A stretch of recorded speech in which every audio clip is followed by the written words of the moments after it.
Welcome back to Enlightened Practitioners, the podcast where we illuminate the stories, research, and lived experience, transforming education from the inside out. I'm Julie DiPilato. And I'm Dr. Jonathan Page, and we are excited to welcome Dr. Chris Unger to today's podcast. Dr. Unger has spent more than 30 years working alongside schools, districts, and education organizations asking one big question. What would it look like if schools actually worked for every student?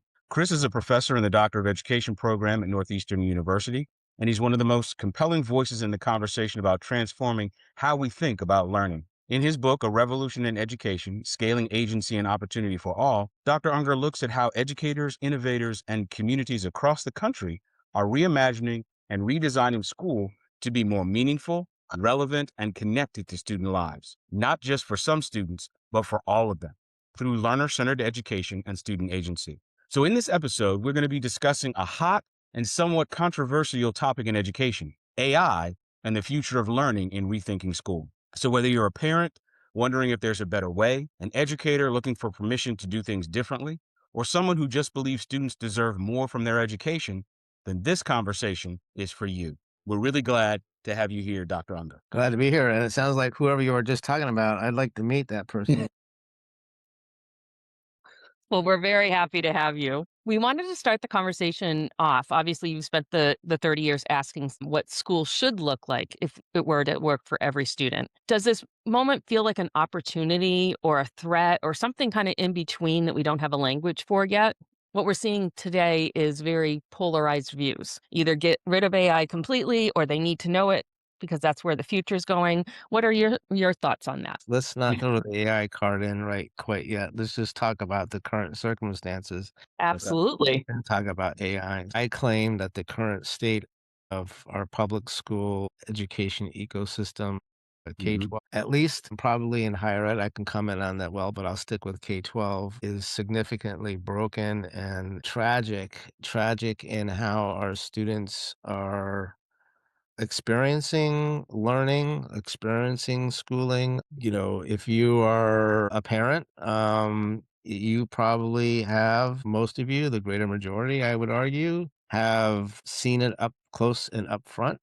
Your kiddo coming home and complaining about being at school and not liking school and wondering why they are learning what they're learning and why they're doing the homework they're doing. And so we have this factory model of education, which every one of us, I think, recognizes that we've been doing for over 100 years now that we know don't serve students well. The public school ecosystem has policies, funding arrangements, and structures, and we adhere to old mental models of what school should look like. That perpetuates the factory model of schooling and is doing a gross disservice not just to our youth, but then also the adults that are trying to serve them. Let's assume Mhm. that all educators, and I do make that assumption myself, went into education to assist and support youth in positive ways, and they are as much a victim to the factory model schooling as our kids. They are told in some cases, even told what curriculum, in some cases, even given pacing guides that they have to follow.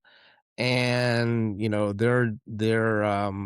their charge at the school level, the district level, is to try to, again, a result of the industry model of education, make sure that the proficiency levels at math and ELA are at a certain level. And, we saw this during the race to the top era and the school turnaround era, where it became such a focused, microscopic thing that schools started to double down on math and ELA, even putting kids in front of screens for an hour to 2 hours a day to raise their proficiency level. So I don't know, I'm going on and on here, but the point being is what we have right now is incredibly, antiquated.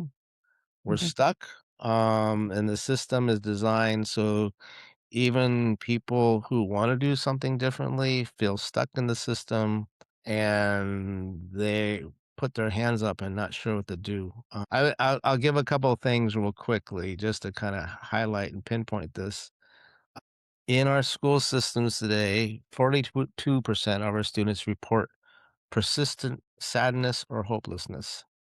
22% have seriously considered suicide. 1 in 3 has an anxiety disorder. 1 in 6 is on medication just to get through the school day. Only 52% feel hopeful about their future. That doesn't sound like we have a good working system of communities and relationships that support youth in very Mhm. productive or empathic ways. But then let's continue with this.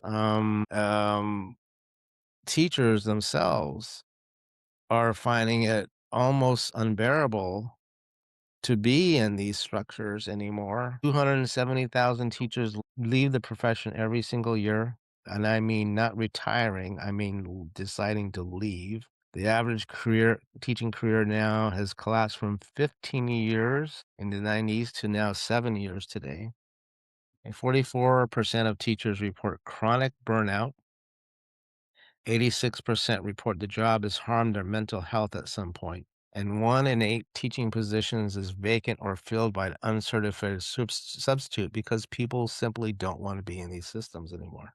I can go on and on just about my observations and the stories, even with my own grandson being in Mhm. school. And I'm sure parents and others, and if you're a educator, I don't know how you feel about being in this industry model of education, but for the most part, if you really start digging in and going and scratching beneath the surface, it is not a pretty picture. Whether we're talking about AI or not, which is another matter, which we'll get into, we just have to outright clearly pinpoint and state that the current ecosystem as it is now designed is perpetuating the status quo, not is doing, in many cases, significant harm to youth, and teachers are the victim of the system as well. Yeah, absolutely.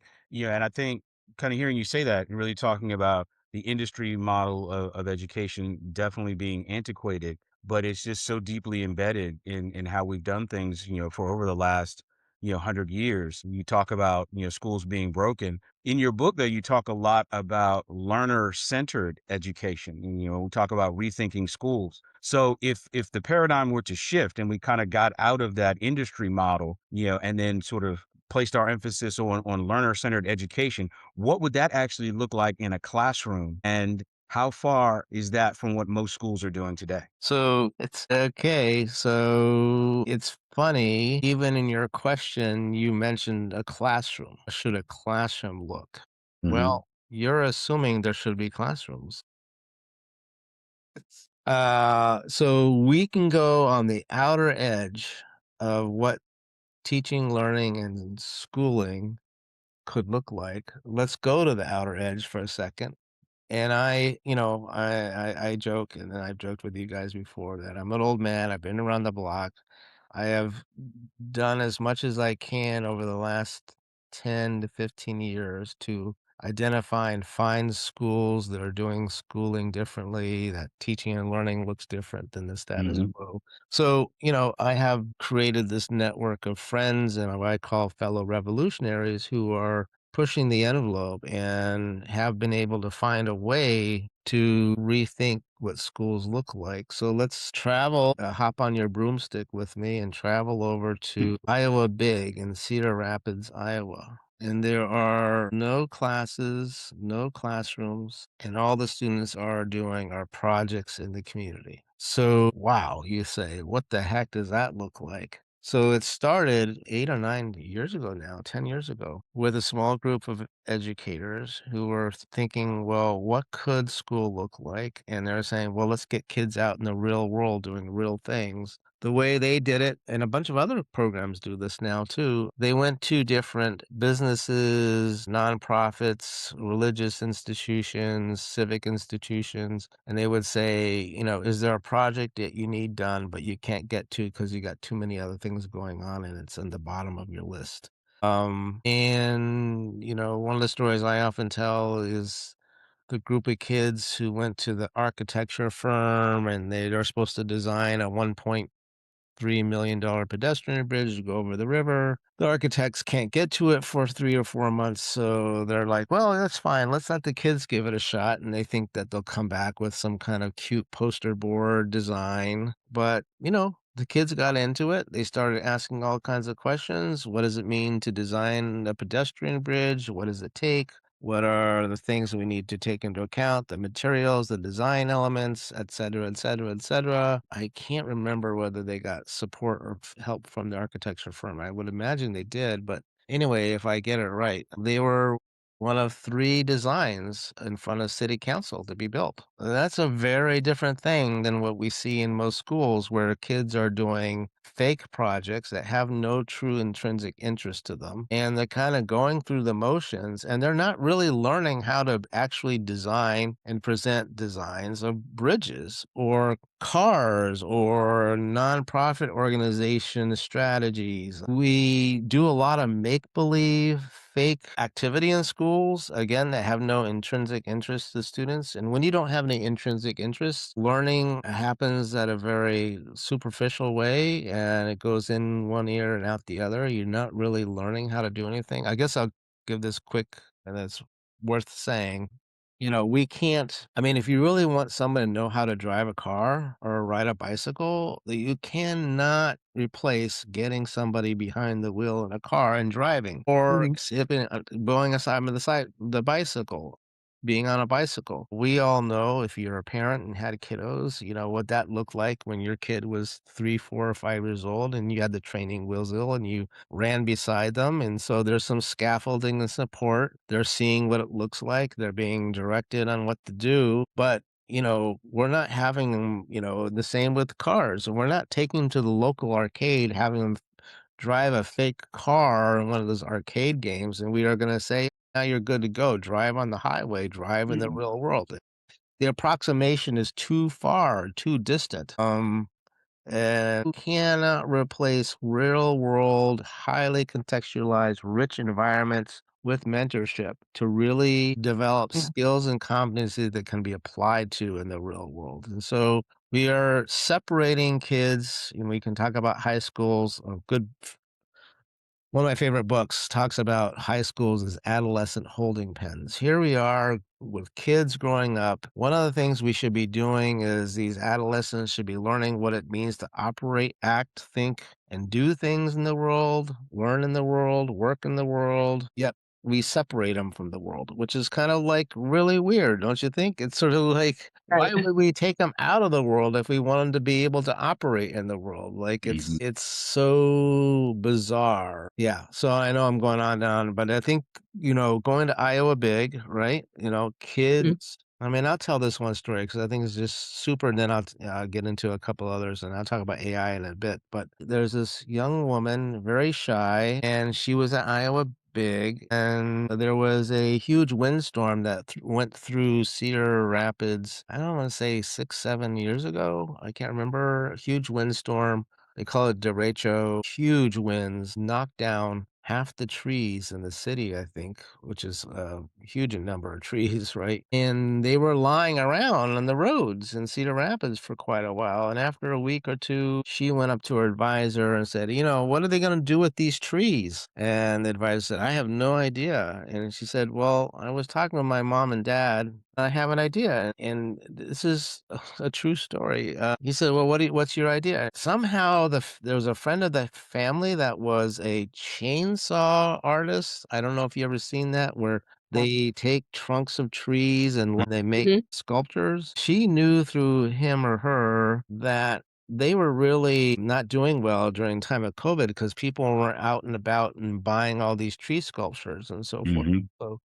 says, "Well, why don't we just get the city to pick up all these trees, take them to some public space like a public park, and then why don't this chainsaw artist make all these sculptures and other things, and then people can come see and buy them, and we can raise money for the chainsaw artist, and we can actually maybe raise some monies to grow more trees." And he thought, wow, that's a great idea. And she says, yeah, but what do I do? He says, let's call the mayor. And he got her to call the mayor, and the mayor got into it. He liked the idea, and he said he would get her in touch with the public works department. But lo and behold, I don't know, 3 to 6 months later, even including having to go to the city hall to apply for a certain ordinance, Mhm.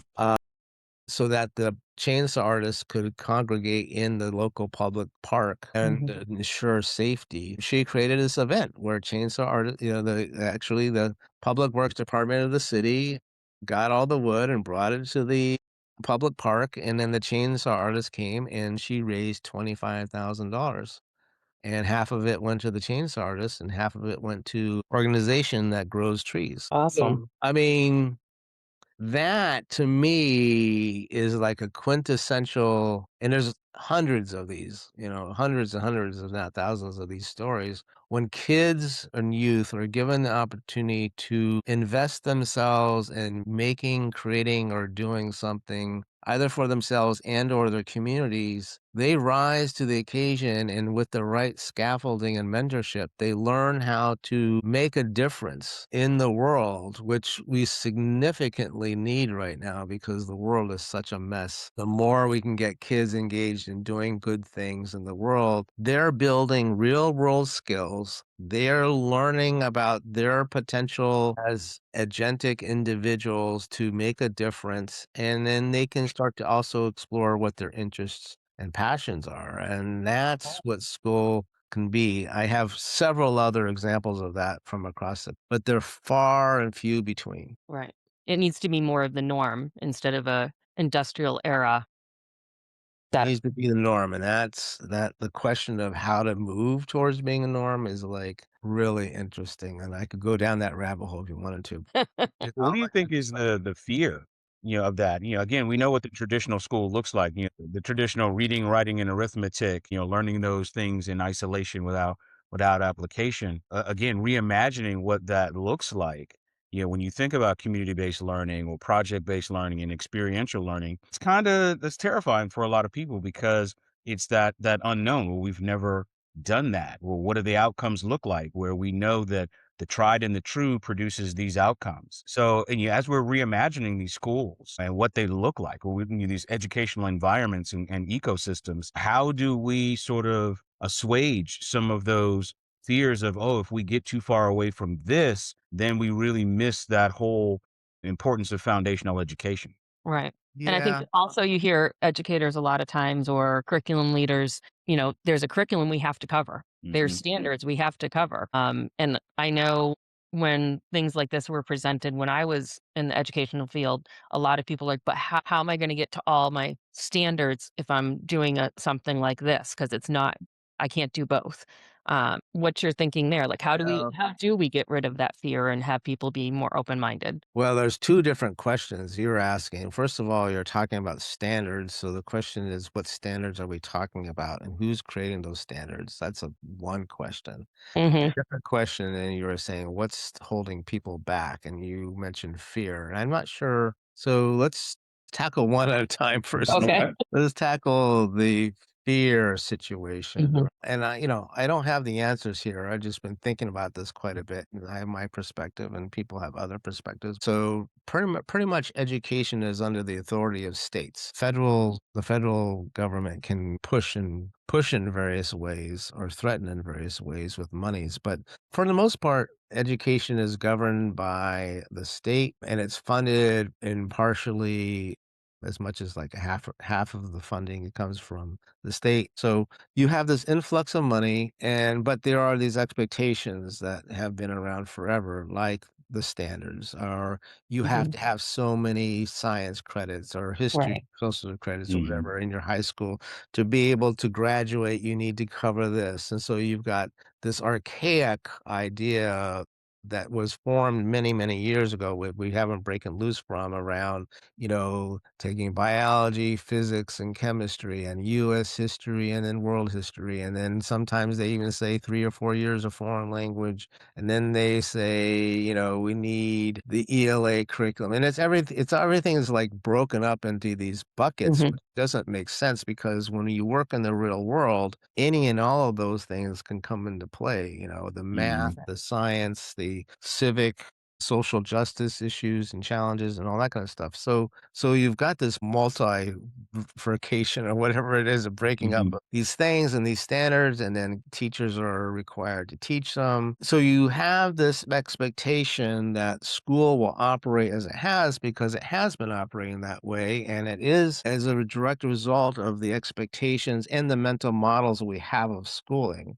So if I am a teacher and then after 6 or 7 years, I feel like, "Oh, I really wanna make a bigger difference," maybe I'll become an assistant principal, which is the next sort of iteration of this. You could potentially move up into district offices, but anyway, you become an assistant principal, then you become a principal, and then you become a district leader, and then you become a superintendent. What happens every time you go through those layers and layers of expectations and those mental models almost direct you, almost like a bowling lane with the bumpers on it, like, you can't Mhm. get away from the bumpers. The bumpers tell you that, well, we have to have 6 periods in the day because we need to organize it by these disciplines Mhm. and so forth and so on. So, when you get into the level of being a district leader or a superintendent and if you start to venture like, "Well, we're not gonna do school like this," you can imagine, 1, how the teachers are reacting. "My Mhm. gosh, what is this? I don't know how to do this. I don't wanna do Mhm. this. This is not what I was hired to do." Parents even, like, particularly in high Mhm. performing districts, get anxious because, "Well, wait a minute. If you're gonna do school differently, what does that mean to the likelihood of my kid going to one of the, top tier universities?" And, and then how are we gonna we're beholden to what the state expectations are, and then also, wow, we need to make sure that our students are a certain percentage of our students are ELA and math proficient. So then, it becomes really unwieldy because you're on a pedestal. You're almost like everybody's looking up to you as a superintendent, and your charge is to make sure literally that the buses run on time, figuratively and literally. And so the idea of going out of the box or creating something new takes someone with incredible courage to say, "This is what we're going to do. This is why we're doing it. And this is how we're going to go about it." So my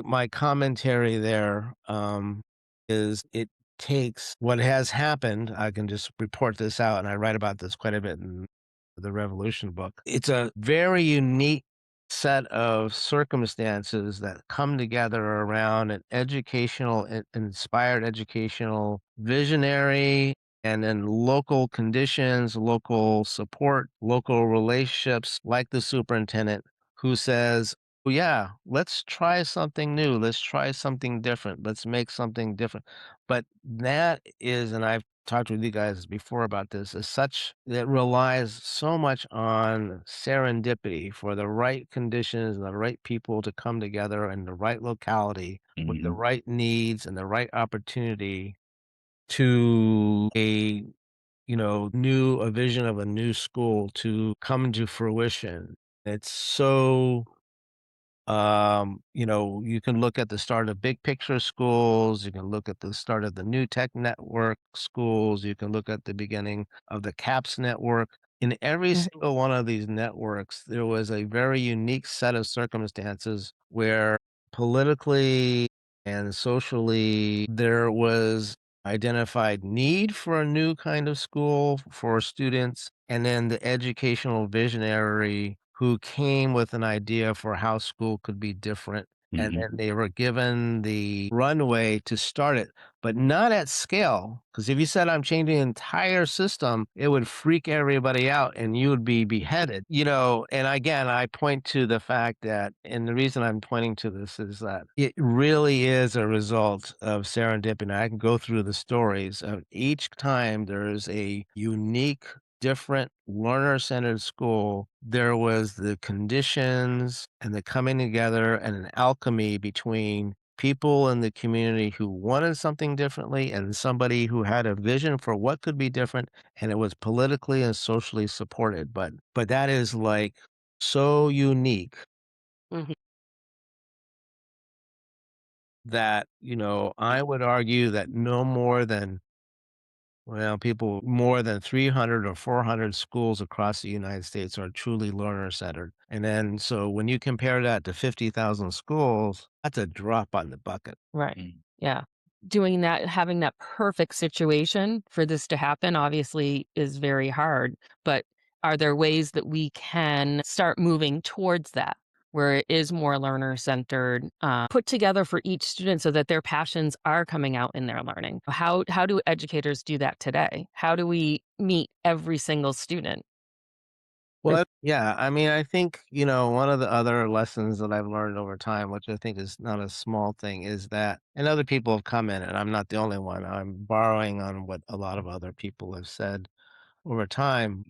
We know from years and years and years and years of experience and lots of money. In fact, I'll just throw a figure out there. We've been doing this school improvement thing probably forever, but in some very concerted ways that are sort of supported by policy and funding to the tune of, I think it's 30 years or 40 years, $1 trillion have been spent trying to improve schools, and it's gotten us nowhere. LB, Race to the Top, Mhm. school turnaround work, Right. nation at risk. There have been all these, and I'm literally, and it's detailed elsewhere, $1 trillion have been spent to improve schools, and it has gotten us nowhere. And I think there's a couple reasons for that. One is because, well, the reason I was mentioning it is because if you think about any organization, particularly mid to large size organizations like districts or schools, it's like an oil tanker or a train on a track. Mhm. So the train is moving, at a pretty rapid race and it's got lots of cars on it. So it's moving really fast on a track. The schedule is there, when the buses run, how they run, how we filter kids into the school, move them from block to block, have a courses aligned to, they take this, they take this, they take this. We're teaching to the standards. We've got all the PD in place. We've got the teachers. We hired the teachers to be in the industry model. And by the way, I don't know, this is fun. I mentioned this to you guys before. I always think about for those of you who are old enough to remember this maybe, I always reference, the I Love Lucy skit. Mm. She's with Ethel, and they're in a chocolate factory in Yes.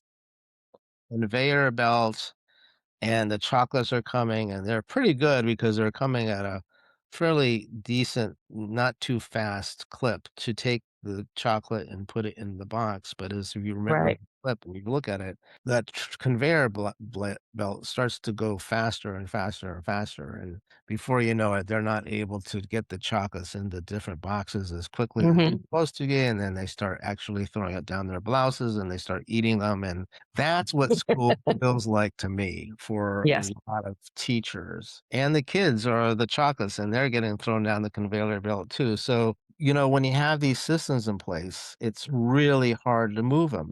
If you look at historically, if you look at turnaround work or any school improvement work, very rarely can you take an organization or a community that operates in a specific way and has been doing so for a while and turn it on a dime. You cannot do Right. that. And even if you try to, like, tweak it a little bit, it's, like, so minuscule that it doesn't really have the significant impact. So the Right. reality of Right. what I'm trying to make here is point out is that you really shouldn't be trying to change the actual school. What you wanna do is you wanna start from scratch, new school environment. Mhm.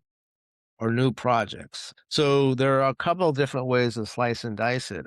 Most of the ones that have had traction and have thrived, have grown and thrived, have been when people start the school from scratch. The Mhm. first big picture schools in Providence, Rhode Island was starting up from scratch. The Soda, Sammy, and Ideate schools in Tacoma, Washington, Iowa, big grew from scratch. The first CAPS program in Blue Valley School District in Kansas started from scratch. is so much easier. It's Yeah, like you can't change a train that's rolling along at 90 miles an hour with 200 cars and turn it into a boat. You just gotta right. build the boat from scratch. Right. It's just, completely impossible. So what are some ways to do this?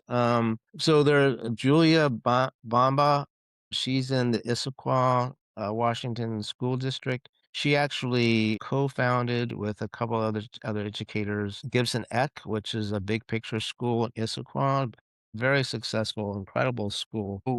Right now, what's interesting is she is trying to support each of the middle school principals to identify 2 or 3, maybe more, I forget, educators in each of the middle schools, and they're gonna create an alternative learning program inside each of the middle schools. I like that idea. That's kind of interesting. There's another program called, I'm blanking on the name, I think Lincoln, Massachusetts. There was a group of 2 to 3 teachers who created interdisciplinary program where kids, I think, could go, I think it was all day for a semester or 2, and they use the community as their curriculum, the revolution is part of that Mm, focus, and, anyway, and so you have to create a space, and you have to identify educators and community members to vision a different kind of learning environment and community, and you have to give it the space and the protection to, not get it right the first time, but to iterate and get better as you go and to create these new environments. In many cases, sometimes they have to do lottery because what happens is so many of these students and families want to go to these schools that there's more desire to go there from across, there's this great demand for alternative schooling environment. And so if you allow those alternative learning programs to grow over time, then there will be fewer and fewer students that go to the status quo or traditional mhm. environment. And then over time, you could potentially see growth of more learner-centered schools within a district, but at least you're giving people choice. So the families or students, and some students do well in the traditional model. That's fine, but at least students and families are getting a choice. And Right. Right. the thing that I comment on recently and I've been talking more and more about is that for the most part, if you are in a district, you are beholden to going to your neighborhood school. You Mhm. have no other choice. Right. No matter how bad it is. You are like we say, "Oh, public education, I'm pro public education." I am not pro choice in that we privatize everything and people have to pay money to go there. Mhm. There's plenty of public dollars out there, and it should be a public endeavor. We should be educating and supporting our youth to grow up and go in directions, hopefully, that are gainful for themselves, economically and otherwise. I am going to guess that in 98% of communities or districts, that every kid is beholden to going to a school and they're giving no choices, which is completely problematic to me because the current model of schooling is like serving maybe 10% of our students well. So which means that 90% of kids are going to a place that is not working for them. Right. That doesn't seem right. I'll just go off this tangent for a second. I mean, Gibson Eck is a big picture school, and the primary things that kids do there is they do internships in the community in an area or arena of interest. One kid at Gibson Eck was really into like the design and repair of cars, but high-end design. And, in fact, he was so into it that basically he was spending most of his time at this high-end automotive shop in Mm. Seattle. And others, intern at nonprofit organizations or businesses or a bunch of different organizations. So they're learning about a lot about the real world because they're working side by side with people who are working in the real world. But on top of that, they have personal projects of inquiry or learning. They design, it's interest driven. One young man actually built a Tesla coil in his garage. He was just interested to know if he could do so. Wow. Kind of a big deal. And if you look at a lot of these big picture schools in Gibson Neck, the kids are engaged in the internships, they're doing their personal projects. They also have these design labs, which are, a teacher or two, and sometimes a student who've come up with a topic of interest that kids want to really get into around a topic. But, it's so different than what we see in most schools across the country with kids rotating in and out. I mean, these kids in Gibson Neck, they're working, I think it's up to 5 hours or 6 hours a week on their own personal projects, which is That's like a awesome. really interesting thing. Like, if you empower a kid to identify what they wanna do, what they wanna make, what they wanna learn, and then figure out how to go about doing that, it feels to me like a lot of schooling is like the TV dinner version of everything, Mhm. you know? They're like in like, "Here's the meat tray, here's the" you put it in Right. the oven for 30 minutes, and you got, like, the turkey, and then this thing is the mashed potatoes, and this thing and it's not very good, by the way. That's true. Well, one thing that kind of has really gotten me, thinking when you're talking about envisioning a different learning environment, and we see how really the landscape of education is changing rather rapidly, even though we're not keeping up with the trends. And I think we know what I'm referencing here is AI.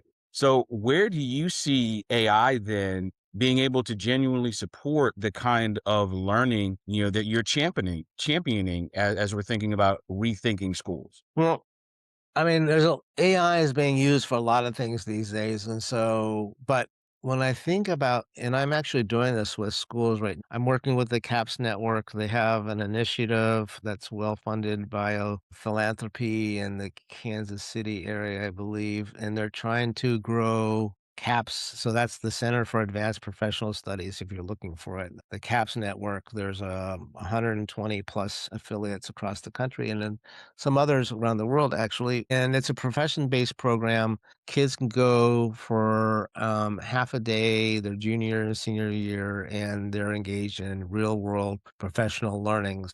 Um, I was in Russell, last Thursday, I think a town of 4,000 maybe, in Horton, Kansas. I was there on Friday, and, I think it's even a smaller town of maybe 2,500. But, working with the educators and about how to bring the CAPS program into their schools, how to engage them in real world professional learning that is future focused, like thinking about what their potential interests are, where they wanna go, where they might wanna pursue vocationally or, continue with their education when they, graduate from high school. But, I just had them open up Perplexity and, there's a lot of AI tools out there, and many of you probably know most of them, but, Perplexity, everybody talks about ChatGPT, but then there's Gemini now with Google, and then there's Perplexity, and there's Claude, and there's, Microsoft has its own Copilot. There's all these different tools, and each of them have some strengths and weaknesses. And I'm a big fan of Perplexity because it can crowdsource a lot of information that's out there and bring it to the table as you're trying to figure things out. It's very, very good with that. And so, basically, I decided in some ways I don't want to come up with the answer for them, but I want them to I want to show them how to use AI to come up with their own answers. So it's almost that saying like, I'm not going to fish for you, but I'm going to teach you how to fish. And if you can Sure. teach you how to fish, then you're good to go because I'm not going to be here tomorrow, but I am here today. So let me show you how to fish. So that's what I did with Perplexity. I'm like, okay, so just, go to Perplexity, describe your community, describe what you're trying to do as a school. What do you want for your kids? What are you hoping to do with your CAPS program? And then the mistake that most people do is they'll ask for an answer or ask for a plan, and they're asking for a single answer or a single plan. And then if AI gives you something and you're like, I don't really like that, or I don't think that's going to work, then you put it aside and you don't do anything. So the most important thing that I try to do is to have people see the utility of AI to help you ideate possibilities. I Okay. always feel like the place you have to start is really imagining possibilities, and we're all limited by our own experience and knowledge, including myself. I only know what I know. I've been around the block. I've seen a lot, but I don't know everything. And my imagination is pretty good, I would say. But I could use AI to accelerate or enhance my imagination in the following way. So I would say, given all what we're looking for our students and who our community is and what our sources are, give me 10 different ways I could build a CAPS program in our school, and it will come up with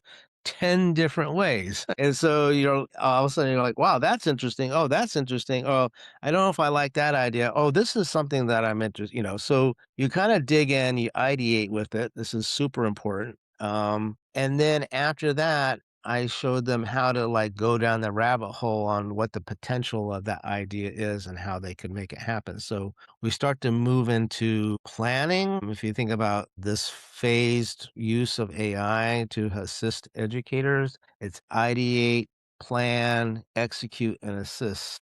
So the Mhm. ideation is, give me a bunch of ideas. If you get an idea and you think, oh, that would work, but I don't, this component I would like to change or I'd like to do differently, Mhm. or this I need to, then you say, well, can you give it to me again in this way, or taking this into account, or taking these resources into account? But you then move into you take that idea as you've seen it and as you've iterated on it, and then you move into planning phase. Like, okay, so I want to do this thing. What would it take for me to do and get up and running in 6 weeks or in 8 weeks or in 2 months or next school year or whatever it is? Like, you simply can ask say, don't give me the one idea of how I could actually implement this idea, but give me the 5 different scenarios or plans that I could do this, right? So if I say 5, what are the 5 different ways we could actually pursue this idea over the next 2 months? Then you're going to get a bunch of ideas. You're Mhm. going to see all those things, and you can take or leave whatever you see. And then you can continue to drill down. The nice thing about AI is you never get stuck. You can continue to drill down and say, okay, this is good. Can you elaborate on what would happen week 1? Can you elaborate on what would happen in week 2? Can you give me the plan? What do the teachers need to do? What does the district need to do? And you can continue to ask AI to kind of fill in like what the actual plan is. I'm going to present this plan and idea to the local school community. Give me the script. Right.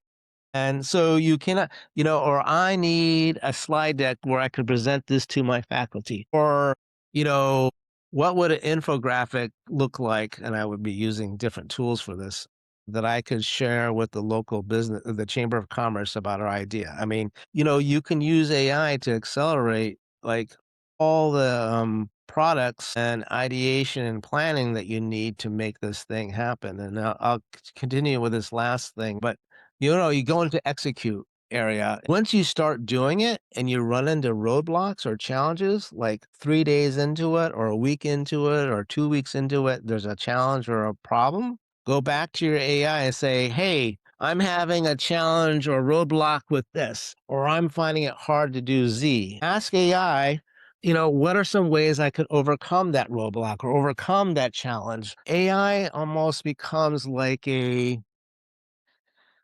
incredibly sophisticated thought partner, colleague, collaborator that you should draw upon. And because it's not just crowdsourcing all I was going to say information, but in some cases, the wisdom that's out in the world Mhm. and bringing it to you to help you like ideate, plan, execute, overcome challenges, and make things happen. And then I put assess at the end there because we need to always have our fingers on the pulse. Like, is it working? Is it not working? Are there things we should be doing differently to make sure that this is successful? And so you don't want to wait a year to see whether or not you're achieving the outcomes you want, but you kind of want to be dipsticking all along and saying, hey, you know what? This thing that we thought would be pretty cool, well, kids are really not invested in it. Like, what do we need to do? What do we need to pivot? How do we need to redesign now? So by the end of the year, we're humming. We've got good evidence, which is also really important, by the way. Mhm. Gathering the real good evidence that the things that you're doing are actually having the impact you want. We often get stuck because we are not good ideators. I think we're okay. We can come up with a couple ideas, but I think if we use AI, it will expand the ideation process, which would feed your imagination. And based on that, then when you get stuck, because you say to yourself, I don't know how the hell we would do this. I don't know how I would do this. You get stuck because you don't know what actions you can take, but you can ask AI to provide you with an array of activities or steps to actually move the needle and do things. And then people also then tend to get stuck because they come up with obstacles and challenges and they don't know how to get around them.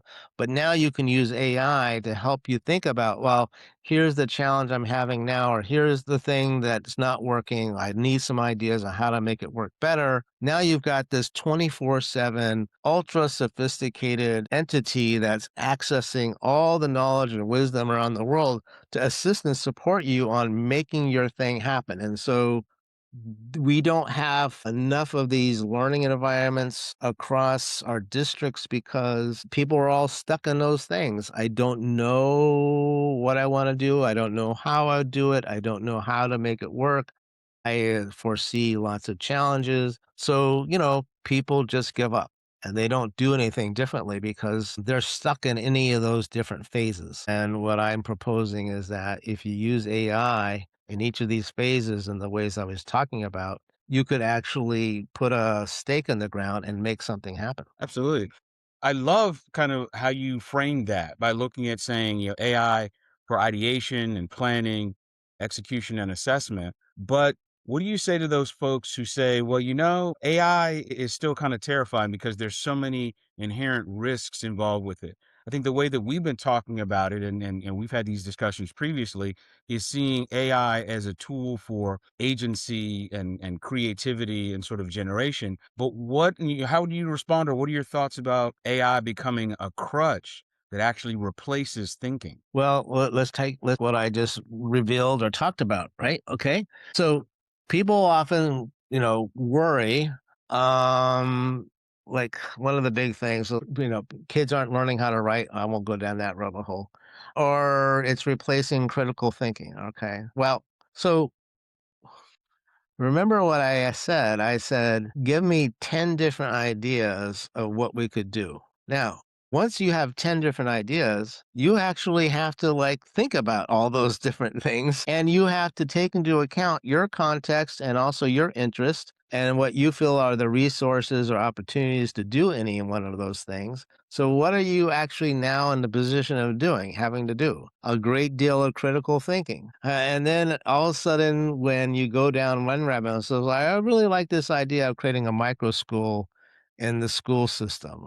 And then you say, okay, what are 5 different ways I could make that happen in my particular school system, given these constraints and these politics and the social agenda, whatever it might be?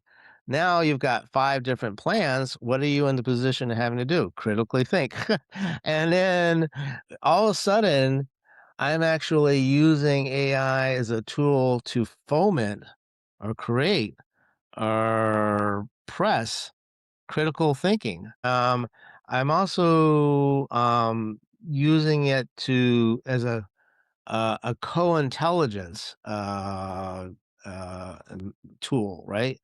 I'm not trying to replace my intelligence, but I'm trying to enhance or augment my intelligence with this tool. So it's sort of like any tool. If you think about AI like a kitchen, which I do, just because you have a kitchen doesn't mean you're a good cook. So the question is how, what I mean by a cook, I mean, and I know we talked about this before, as being a good cook means, being able to pull together all kinds of different ingredients, seeing what's in the fridge, hearing what the family wants, and then making something up and making it as you go. Being a good cook is not necessarily pulling the frozen mac and cheese out of the freezer and putting it in the oven. It's not really actually pulling a Betty Crocker cookbook out and doing exactly a half cup of flour and 2 tablespoons of sugar and 2 tablespoons of butter and then this and that. I'm not sure I would even call that being a good cook.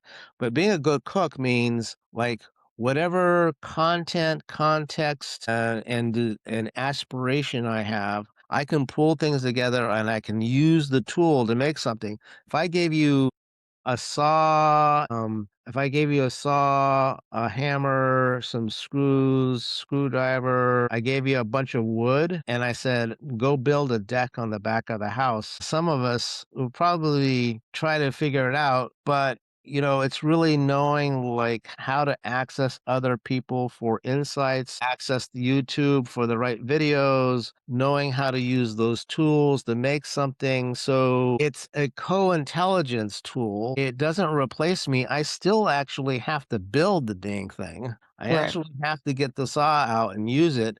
But for me to know how to build it, I'm using other instruments or tools. I'm not doing it with my bare hands. I am using tools like the saw and the other resources to make something. I'm not hiring a robot to just make the back deck. I am still building the deck, but I'm using these tools to build the deck. Yeah. That's a great way to think. Absolutely. And I love that idea of seeing AI as a co-intelligence. Yeah, we know that AI is that absolute reality. It's a fact. It's here. We know that, not only educators are using it, but we know that students are using it as well.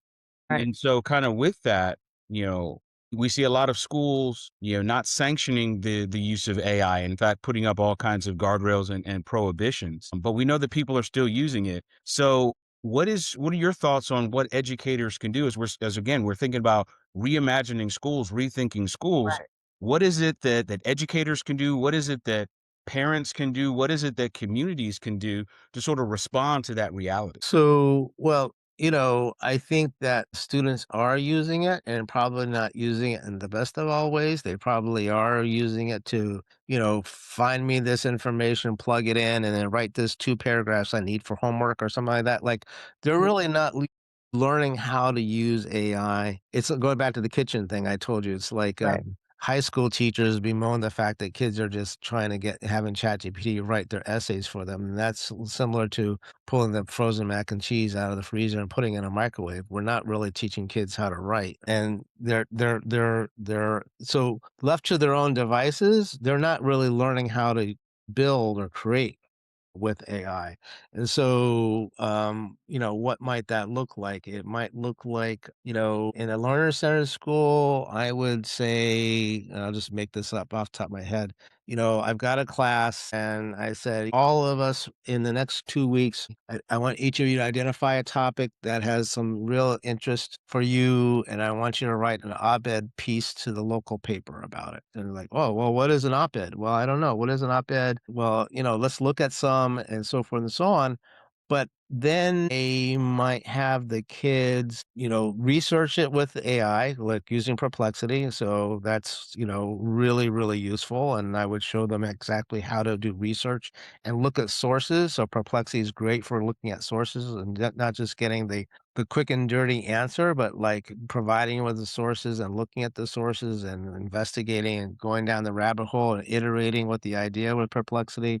But then it's sort of like, take your first draft and op-ed piece and write it up and, throw it into Claude or whatever else and, get some feedback. And so then you're using as a feedback tool, what I'm trying to do in this op-ed is do X, Y, and Z. Can you give me feedback? How would I redo this so that it's better? And then the additional piece I would say, and why are you making those suggestions? Why does it make it a better op-ed piece? Or give me 3 different ways I could write the op even better, give me 3 different ways I could write the op-ed piece, and give me a rationale for why each of those different ways would be helpful. In which case, then now I'm getting like 3 different ideas. I'm getting some insight as to the different tactics I can take or strategies I could do. I mean, so then it becomes like a co-intelligence tool, like help me think about how to write the op-ed, what would be the right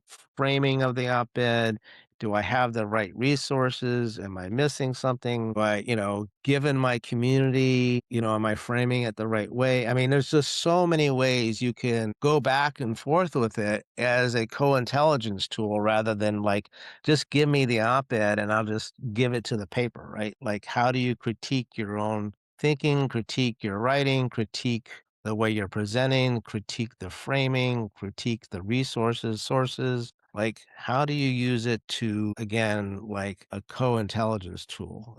Just getting the answer. And I think that that kind of made me start thinking about if we're talking about students working on things that are passionate to them, Yep. could AI help when if you're having to learn about heat transfer or something like that, could AI help in bringing that to more of a real world, Ask AI that instead of something's passionate asking. about? Yeah. Oh, totally. I remember I did this early on, like a couple years ago, with a group of teachers at a school in Altadena, California. And, I was showing them how to use Perplexity, I think. And, it was like I just role played like a kid. I'm a middle school student in my school in Altadena. I'm really into skateboarding and I want to know if I can design and build a outdoor skate park in the back of our school. And how would I go about doing that? And then the AI is like, well, have you talked with the administration about doing it? Do you have Right, money to do it? And then I was like, well, no, I haven't talked. So, well, you might want to talk with administration about whether you can do that. And here's some suggestions on how you can. And then, right, by the way, what are the sources and resources that you have? And then, say, well, I don't have any money. And then I said, well, maybe you could find some places in the community that would be willing to donate resources and so on. Do you have a mentor or expert to help you? No, I don't. So, well, let's look and see whether there are any national or local organizations, mentors or experts that could help you think about how to design a skateboard. And it came up with like 15 different local and I mean, they were kind of blown out of the water that it was finding these people. And so all of a sudden, basically, if we had this one kid, or it would be better to have 2 or 3 kids so they can work mhm, with each other, like, they could use AI and Perplexity in particular, to actually, like, start to do what I was saying before, like, "What do right, you wanna build?" Or ideate, "I wanna build a skateboard park." "Okay, 2, where do you wanna build it?" "I wanna build in the back of the school." "Alright, what are the steps you need to take?" "Well, you need to get, some, administration behind you that do that, and then do you have resource?" "No." Then you and it keeps like you can keep going back to it. And, eventually any kid could, no matter what they're trying to do or what they're trying to think about, I mean, they could go back and forth with AI to fashion a plan and steps they can take to either create, make, or do the thing they want to do. I would say one of the things that we really want to do with kids or adults, I would argue, is, to be able to be self-directed and mhm, self-regulated. right, Any and all of us out in the world, if we have an idea of something we wanna create, make, or do, which is part of being entrepreneurial, and then also this notion of being able to ideate, plan, and execute anything, right, is, like, incredibly enhanced or accelerated with the use of these tools. So in some ways, would be teaching students how to use AI to ideate, create, plan, execute while they're in school, but hopefully all those skills and their nimbleness and ability to use AI in that way would go way beyond what they're doing in school, but what they're doing at work and what they're doing in life. absolutely. No, and it has meaning for them, which obviously really makes education something that they wanna do instead of just kind of playing school until they get out to the real world. Yeah. So being able to draw into that is amazing, yet still building AI is helping them build these critical thinking skills, which is just amazing. Yeah. One comment real quick. We mentioned standards and then we talk about durable skills, which I won't go into right now, but we're thinking about the skills and competencies we really want our students to have. We want them to know when they graduate and so forth. Like let's just go the durable skills route. We want them to communicate well, like Mhm. communicating pretty important. I think critical thinking is pretty well, and being creative is pretty important. Being able to Mhm. collaborate is pretty important. So these are all the durable skills kinds of things. We want people to persist. We want them to have a growth mindset and all that kind of stuff, right? So these are skills that um, you would sort of lift up and recognize in any of these endeavors so students start to understand what these skills actually mean. Like, what does it Right. mean to communicate well? Well, you have to go talk with the principal about whether or not you can get this part of the playground that nobody's using Right. to actually build a skate park. So what does that mean? Oh, you're learning how to what do you do? What does that communication look like? You have to critically think, like, what resources do I have? How can I do it? How would I get other people involved? I have to be creative, like, oh, what would this look like? How would I use these resources to build and make what I want to do? Persistence. I'm running into a challenge. I wasn't able to Mhm. get this lumber from this group, but now I'm without lumber. How do I go about and get, and not just say, throw my hands in the air and say, well, I don't have lumber, so I can't build it, but what other ways could I persist and find lumber somewhere or whatever concrete I need to build the outdoor skate park? And then growth mindset is like, well, I never knew how to do this, but I'm going to learn as I go, right? Like, so Right. now as long as you lift it up and talk about these things, then kids will start to think about that as a tool, sort of like resources in their toolbox, like to be able to communicate well, be creative, critically think, persist, have a growth mindset. These are all things that extrapolate. Now, these are different, right, than the things that we were talking about before in some ways. Like, you know, the difference between meiosis and mitosis, do we really need, is that really, really the most essential thing? The quadratic formula, is that the most essential thing? So we actually have to start to think about, like, what are the essential things we really want students to know and be able to do. And right now, we've just layered in so many things. Like when I was in high school many years ago now, I was taking modern European history and I was reading Mhm. about all the different people and all the different wars from like the Middle Ages into the early, I don't know, late 1800s or whatever it was in Europe, and I'm like, "Well, what the heck am I learning this for? What are the big ideas? What are the skills I'm gaining? Like, how Right. does this transfer over to something that I can really utilize in the world?" And right now, we're busy memorizing, like, all the different communities across the United States and the interstates, but we're not understanding, like, I don't know, the different geography or cultures that exist in different regions, which I would say is more important than memorizing all the different towns across the United States. Absolutely. Most definitely. So the final question that we have for you then today is if you're a listener who is a parent or a community member, an educator or a school leader, what's one thing that they could do tomorrow to really begin engaging with this? And what resources would you recommend to help them do it? Well, I'm a big fan of Getting Smart, so I think it's gettingsmart.com. It's a organization, but that does a lot of support around the development of new school environments. You'll see a wealth of articles, blog posts, and so forth, and resources that speak directly to all these things. There's actually a series, if you go to look up Horizon 3, Mhm. Horizon 3 schooling is learner centered, competency based, interest driven, community connected, future focused. Those are different kinds of designs, and they call them Horizon 3 schools. And we're in the middle of Horizon 1 schooling right now, which is the industry model. And then people would confirm or talk about Horizon 2 as being sort of like version or variation of Horizon 1, which is a little bit of tinkering, like yeah, we do projects in our classroom, or we have a social emotional learning program for some of our Mm. kids that have advisories in the morning. But it's sort of like painting the horse and buggy red or, putting I don't know, it's just like going from like having an airplane is like significantly different than running around in a horse and buggy or a car. And we keep like improving the horse and buggy in the car, but we're not like fundamentally changing what the learning ecosystem or learning environment looks like. I would go to gettingsmart.com and I would start reading all that stuff and going down that rabbit hole. There's a lot of good stuff and information there. And then there are a number of schools that one could kind of identify themselves with or investigate through the web or blog post.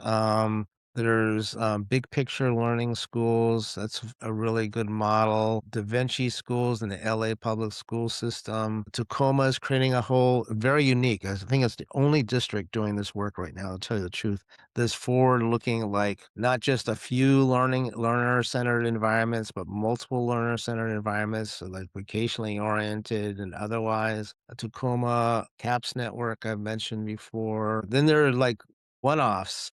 STEM school Chattanooga community came together 10 or 15 years ago, I think, to redesign and from the ground up, as I said before, like what does school look like? They're totally focused for all 4 years on critical thinking, collaboration, and communication. So if you think about like all the projects they're engaged in, all the real world activities they're engaged in, all focused on those 3 skills, you better believe those kids are getting really good at those 3 skills. So, becoming familiar with the fact that there are pockets, really cool schools, but then again, they are far and few between because they have come about as a result of a particular alchemy with a couple different people in the right set of circumstances to make something happen.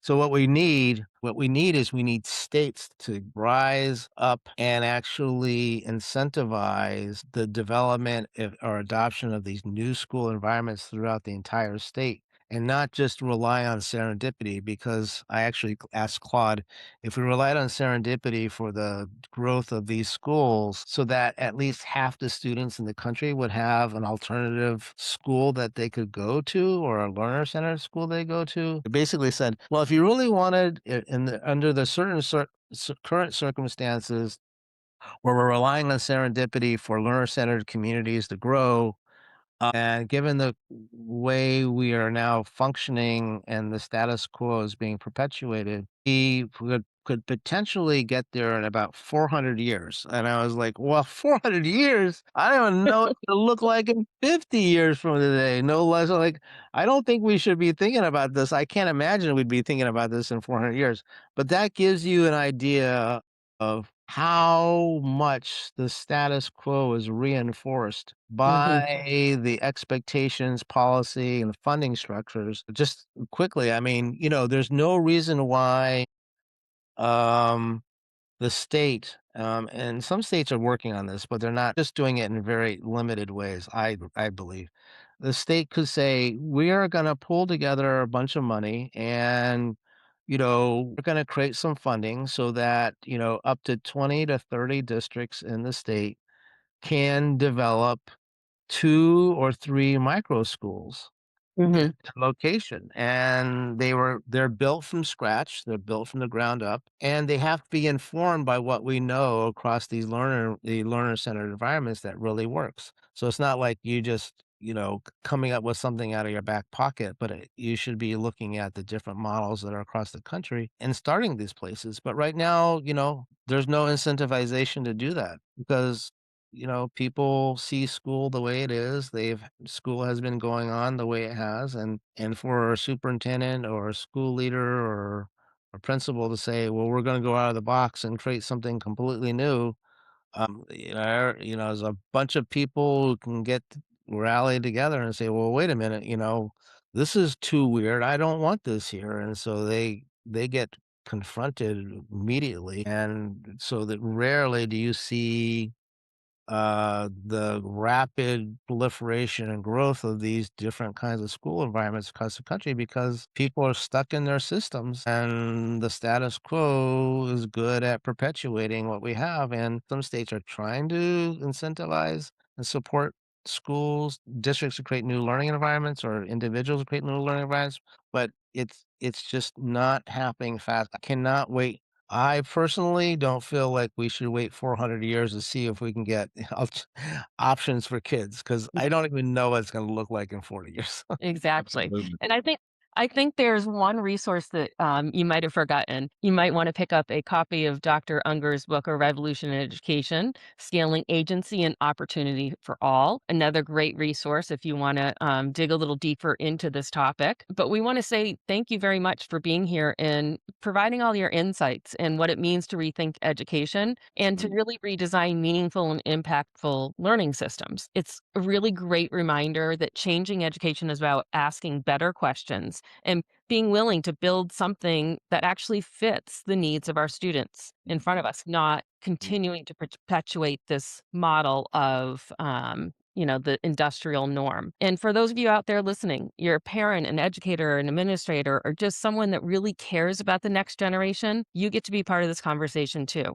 Change in education doesn't just happen inside education itself. Everyone is part of the conversation. If today's episode gets you thinking, share it with someone else and might be asking the same questions. And if you haven't yet, make sure to subscribe to Enlightened Practitioners so you don't miss what's coming next. Keep asking hard questions and keep showing up for our students. We'll see you next time. And thank you so much, Dr. Unger, for joining us today. We really appreciate it. And I enjoyed the conversation greatly. Absolutely. Thank you so much. It was insightful. Thank you so much. Appreciate it.